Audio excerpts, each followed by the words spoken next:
आपका एक लाइक और कमेंट मुझे नेक्स्ट वीडियो बनाने पर मजबूर करता है, तो प्लीज़ लाइक और कमेंट ज़रूर करें। और अगर आप चैनल पर नए हैं तो चैनल को सब्सक्राइब करना ना भूलें और साथ ही में बेल आइकन को प्रेस करके नोटिफिकेशन को ऑल पे सेट करें, ताकि आपको हर वीडियो का नोटिफिकेशन मिलता रहे जैसे ही हम एक नया वीडियो अपलोड करते हैं। रवि और प्रेरणा की एक छोटी सी प्यारी सी गृहस्थी थी। शादी को 6 साल हो गए थे। मधुर संबंध और प्रगाढ़ हो रहे थे। आनंद 2 साल का हो गया था। अब एक और मेहमान बस 4-5 महीनों में आने वाला था। खुशी खुशी जीवन का बगिया महक रही थी। रवि प्रेरणा का बहुत ख्याल रखता था। प्रेरणा ने भी जीवन के हर एक पल में रवि को हद से ज़्यादा प्यार किया। शादी के 5 साल बाद भी यूं लगता कि जैसे अब भी दोनों प्यार में हैं और जल्द से जल्द एक दूसरे के जीवन साथी बनना चाहते हों। रिश्तेदारों और करीबी दोस्तों के अलावा शायद ही कोई समझ पाता था कि दोनों पति पत्नी हैं। हाँ, आनंद की वजह से भले ही अंदाज़ा लगा लेते थे, वरना किसी को नहीं पता था। यूं तो रवि और प्रेरणा की शादी अरेंज मैरिज की तरह हुई, मगर सच यही था कि दोनों एक दूसरे को शादी से 3 साल पहले से जानते थे और एक दूसरे को बहुत पसंद करते थे। दिल में एक दूसरे को जगह दी तो फिर कोई और दिल में नहीं आया। दुनिया एक दूसरे के दिल में ही बसा ली सदा के लिए। सबके लिए एक नियत वक्त आता है और इन दोनों के जीवन में भी वो नियत खूबसूरत वक्त आया जब माता पिता समाज ने इन्हें पति पत्नी के बंधन में बांध दिया। जीवन आगे बढ़ा और प्यार भी। रवि और प्रेरणा के बीच हर तरह की बात होती। अमूमन पति पत्नी बनने के बाद ज़्यादा जोड़ों के बीच बहुत सारी बातें खत्म हो जाती है, मगर राजनीति, खेलकूद, देश दुनिया, साइंस, कैरियर, हंसी मजाक और भी कई चीज़ों पर इनके बीच सब कुछ पहले जैसा था।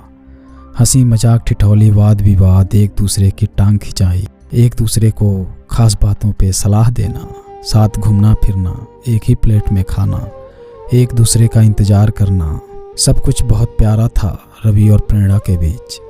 ऐसा नहीं है कि रवि और प्रेरणा के झगड़े ना होते हों, होते थे, मगर वैसे ही जैसे दोस्त लड़ते झगड़ते मुंह फुलाते और आखिर में वही होता, चलो छोड़ो ना यार, जाने दो, माफ़ कर दो ना, गलती हो गई, और दोनों एक दूसरे को गले लगा लेते थे। सब कुछ अच्छा चल रहा था, कहीं कोई कमी नहीं थी। जीवन की बगिया प्यार से सरोवर थी। फिर भी जाने क्यों कभी कभी प्रेरणा उदास हो जाती थी, पर अगले ही क्षण अपनी उदासी झटक कर मुस्कुरा देती थी। रवि कभी शायद ही उसके उदास पल को देख पाता, और कभी दिख भी जाता तो प्रेरणा कहती, कुछ नहीं, बस यूं ही। आनंद के साथ दोनों के जीवन और निरंतर कैरियर की प्रगति से दोनों इतने खुश थे कि कई लोगों के मन में ईर्ष्या भी पैदा हो जाती।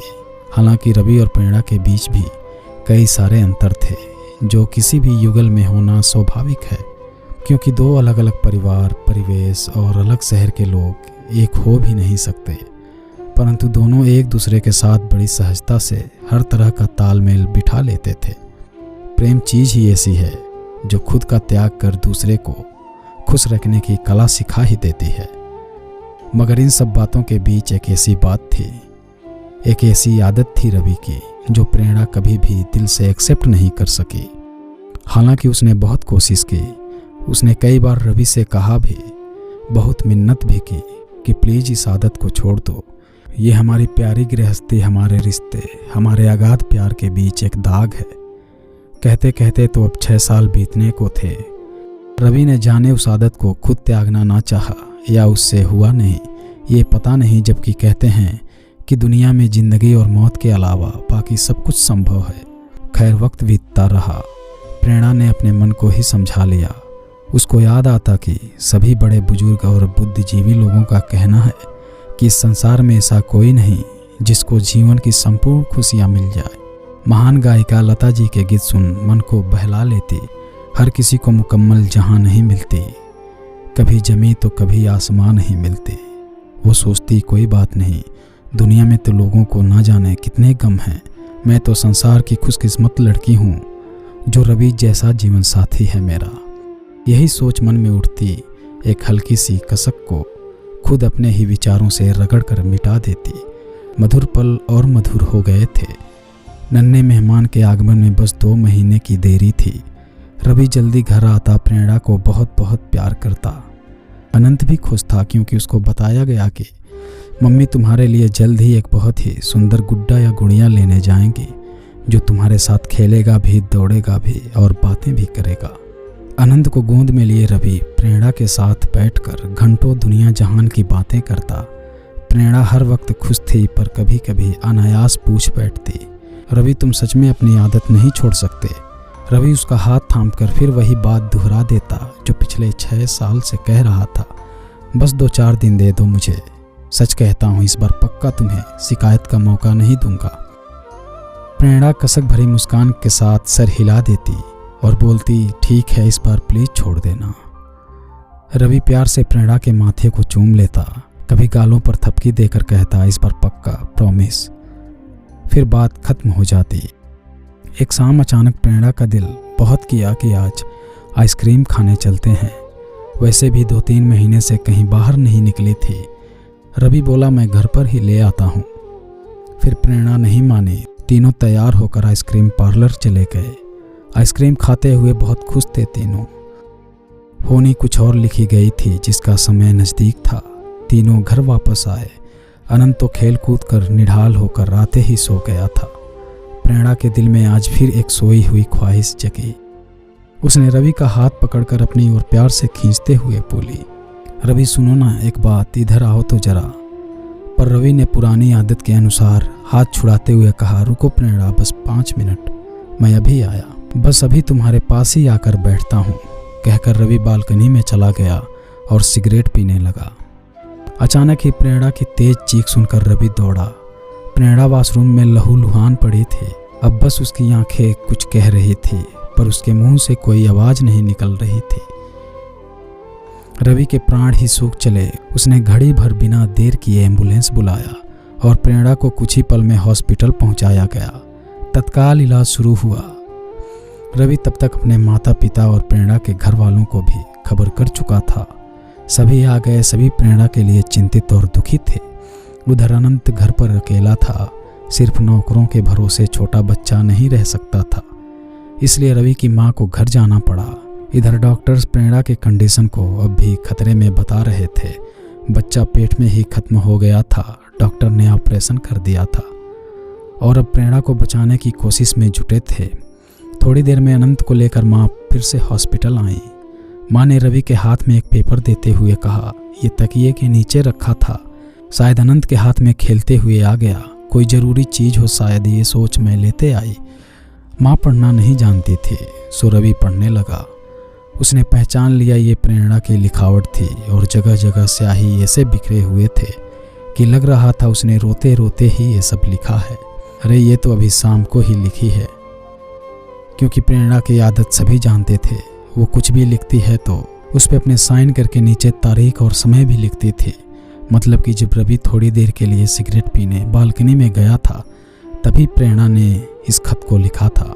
फिर रवि पढ़ने लगा।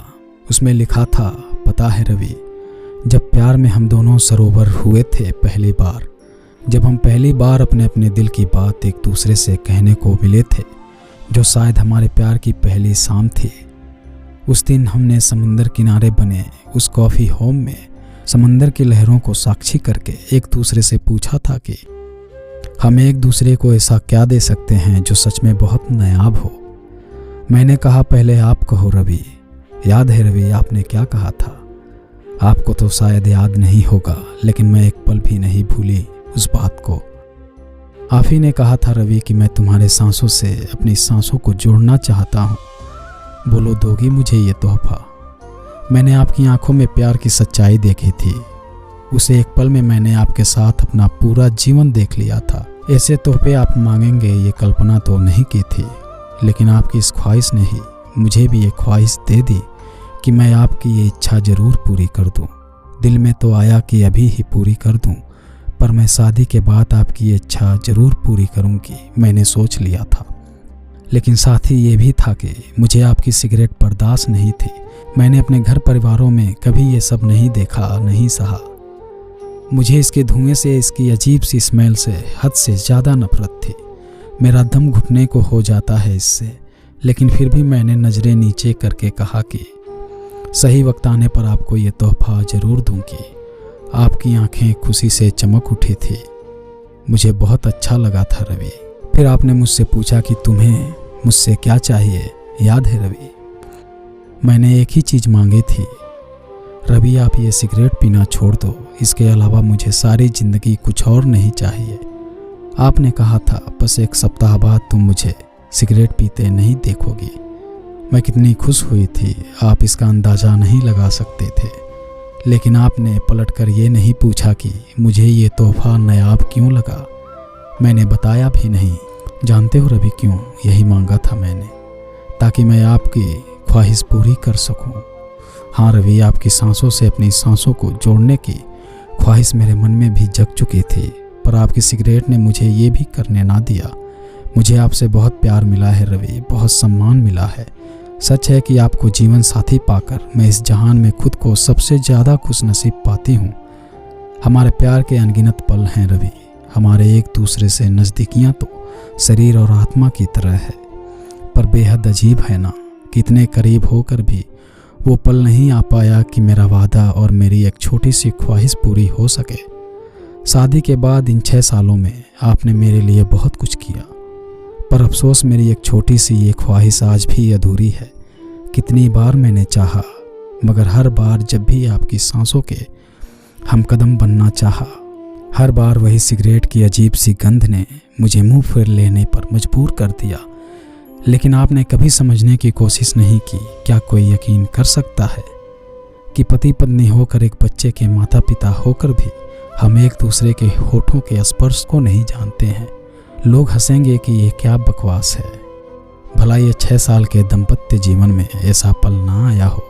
मैं कैसे कहूँ कि ये हमारे अटूट बंधन, गहरे प्रेम के बीच ये एक दाग की तरह है, मगर सच है।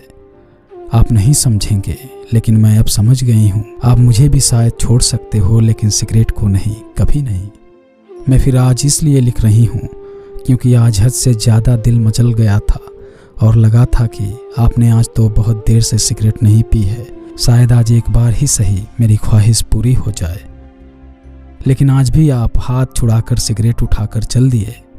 मैं रोना चाहती हूँ चीख चीख कर, पर नहीं रो सकती। शायद हमारे अगाध प्रेम में ये शोभनीय नहीं होगा। मैं बांटना चाहती हूँ अपना ये दर्द, मगर क्या ये किसी से कहना उचित होगा? बेहद अपमानित महसूस करने लगी हूँ आपकी सिगरेट के सामने अपने आप को। कोई तरीका नहीं है मेरे पास अपने इस अधूरी ख्वाहिश का दर्द बांटने के लिए, सिवाय इसके कि पन्ने पे उतार कर दिल हल्का कर लूँ। जबकि जानती हूँ पहले की ही तरह कुछ देर बाद इसको भी फाड़ कर फेंक दूंगी, पर कोई बात नहीं, दिल तो हल्का हो जाता है। I love you Ravi. पढ़ते पढ़ते रवि बेहिसाब आंसुओं में डूब गया। उसे आज एहसास हुआ उसके सिगरेट की लत के कारण क्या से क्या हो गया। उसके मन में सारे घटनाक्रम प्रत्यक्ष हो उठे। रवि के सिगरेट लेकर चले जाने के कारण प्रेरणा को आज बहुत ज़्यादा बुरा लगा। उसके आंखों से आंसू छलक आए। उसने पेपर पेन उठाया और अपने मन की सारी बात उस कागज़ पे उड़ेल कर अपने मन को हल्का कर दिया। जब तक रवि सिगरेट ख़त्म करके कमरे में वापस आने वाला था, प्रेरणा का चेहरा आंसुओं से भीग गया था। वो उठकर मुंह हाथ धोने चली गई। जब वो वॉशरूम से वापस आने लगी, ना जाने कैसे उसका पैर फिसल गया, या उसकी मन की दशा थी, या महज प्रेगनेंसी के कारण उसको चक्कर आया होगा, या कि उसकी जीवन की इतनी ही अवधि तय थी। ये तो परमात्मा को ही पता था, या फिर खुद प्रेरणा को ही। रवि पागलों की तरह डॉक्टर से कह रहा था, मेरी प्रेरणा को बचा लो, मेरा सब कुछ ले लो, मेरी जान भी उसको दे दो, मगर बचा दो उसको। लेकिन ये हो नहीं सका। 8 घंटे अथक प्रयास के बाद डॉक्टर ने आकर कहा, हमने बहुत कोशिश की लेकिन हम हार गए। प्रेरणा के पास अब ज़्यादा समय नहीं है, उससे मिल लें आप लोग। रवि बदहवास प्रेरणा के पास पहुंचा। प्रेरणा की आंखें शून्यता से भरी थी।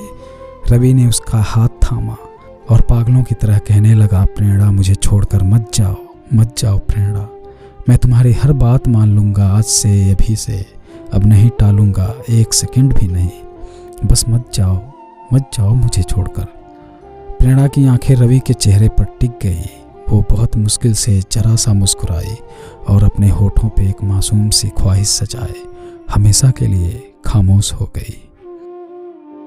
अगर आपकी भी ऐसी कोई लव स्टोरी है तो आप हमें इंस्टाग्राम पर भेज सकते हैं, लिंक डिस्क्रिप्शन में है। उम्मीद करता हूँ आपको ये कहानी पसंद आई होगी। अगर आपको ये कहानी पसंद आई हो तो वीडियो को लाइक, शेयर और हमारे चैनल को सब्सक्राइब जरूर कीजिएगा।